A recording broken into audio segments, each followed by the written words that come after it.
Waste in Britain is coming to an all-time high.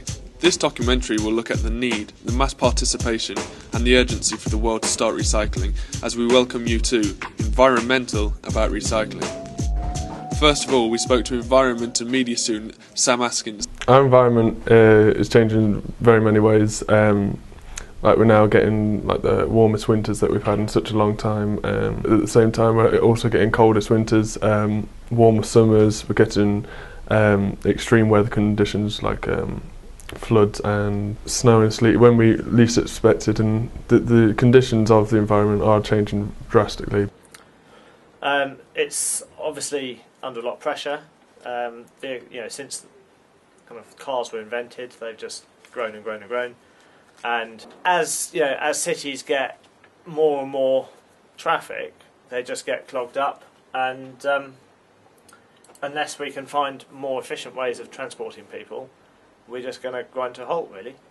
Much more emphasis is placed upon environment in terms of, say, public concern, and also in terms of government action.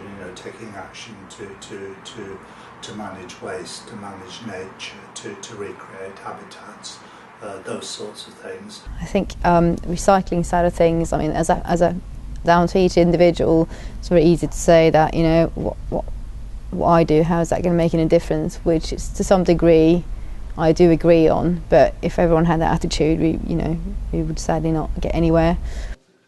One local second-hand furniture store in Brighton had seen a huge success, particularly in the past few years since a recession hit Brighton. Recycling per se, I mean, people first of all need to reduce the sort of amount of packaging they buy, and also pressure manufacturers, because the goods you buy might have a recyclable symbol on it, but that doesn't necessarily mean that it can be recycled in this country or that the facilities exist. More and more things being used, such as oil, crude oil, trees, and stuff like that. The stuff that's isn't infinite, so these finite sources. And if we do use these finite sources too much, they will run out. So we do need to recycle as much as we can, such as plastic, cardboard. Literally, most materials you can get are now made to be recyclable. I think recycling has a big part to play. I mean, the amount of waste, just in general, is phenomenal. Not only, obviously, in this country, but all over the world. And if we can use waste for something good, like moving people around, then that's great. Eco-friendly and sustainable-minded Tom Druitt, the co-founder of the Big Lemon bus service, had this to say. We collect waste cooking oil from all the restaurants in Brighton and Hove, and we take the oil to a processing plant where it's cleaned, all the water's taken out of it, and old chips, etc., etc., and then we use it to power the buses. Well, at home I obviously recycle and compost everything. I don't buy anything with packaging, so I don't have really much to recycle. Roger has seen a rise in recycling, especially in the past few decades, primarily since the 1992 Earth Summit in Rio de Janeiro in Brazil. Through the normal local authority processes that we have. So we've got a giant recycling bin that we just chuck all manner of stuff into. We also recycle food waste because we've got a relatively large garden, and we can compost those.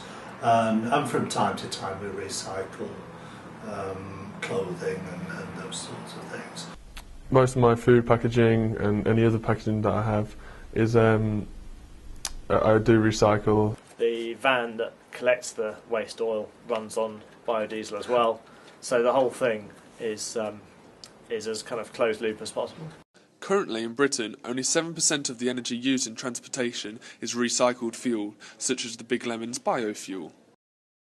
I think we probably have to, improve the effectiveness of recycling across society, and that probably means making it easier and more accessible to it. It's a two-way thing, I think. Well, people have to be a bit more creative maybe, and then instead of throwing away, it amazes me with certain things that it's perfectly reusable, people need to sort of maybe start looking how much waste they produce, but You know, a lot of people have the attitude where, you know, they're too busy for this and too busy for that, but it's basically going back to basics.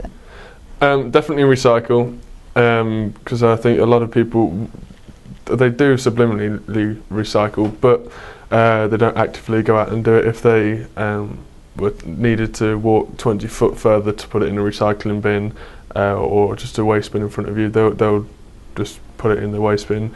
Also taking public transport a lot more. Well, I think one big thing that we're trying to encourage is for schools to get involved with collecting waste cooking oil, so that we can encourage children to collect the oil from home, bring it to school, and then we'll go to the school and pick it up. The simplest things really do go such a long way, especially the recycling. Like I say, the sources aren't infinite, and these things do need to be taken care of because the future's at risk. From this documentary, we can see that recycling isn't an option of choice, but a matter of need, and we hope that you understand the severity of the cause. So do your part and recycle.